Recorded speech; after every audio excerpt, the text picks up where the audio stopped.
tant que je vivrai, je ne pourrai jamais me taire. Je voulais vous dire... Marcel Ordono a donc choisi de ne pas se taire. Malgré ses 95 ans, il arpente les collèges et les lycées du département pour raconter son histoire. Celle d'un jeune homme de 18 ans envoyé en Allemagne en 1943 au titre du STO, service du travail obligatoire, puis déporté dans un camp de travail. La Seconde Guerre mondiale est au programme de l'année de première et les élèves se montrent très réceptifs face à ce témoignage direct. Je suis content de voir que j'ai été compris. Je suis content de voir quand ils me disent « notre vie a changé depuis qu'on vous a entendu ». Parce que c'est vrai ce que je vous dis, c'est pas de blague.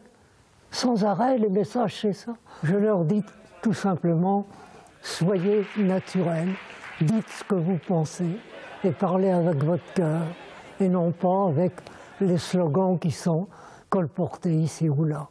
Suite à cet entretien, les élèves de première participent au challenge mémoire. Ils doivent rédiger une lettre racontant le témoignage de Marcel Ordono. Léa a choisi d'écrire à son grand-père et sa lettre a reçu le premier prix. Mon grand-père, il a vécu la guerre d'Espagne et je dois dire que je ne sais pas grand-chose de son témoignage à lui.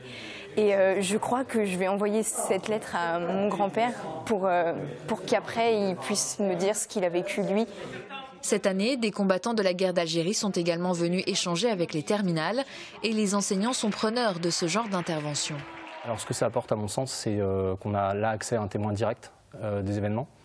On peut aussi travailler sur l'esprit critique des élèves, puisqu'on leur fait comprendre que la mémoire permet de construire l'histoire, mais l'histoire et mémoire sont bien deux choses distinctes. L'année prochaine, Marcel Ordono espère être encore en forme pour faire partager son histoire à une autre génération. En Vendée, sur les 3 derniers rescapés des camps, il est aujourd'hui le seul à pouvoir se déplacer.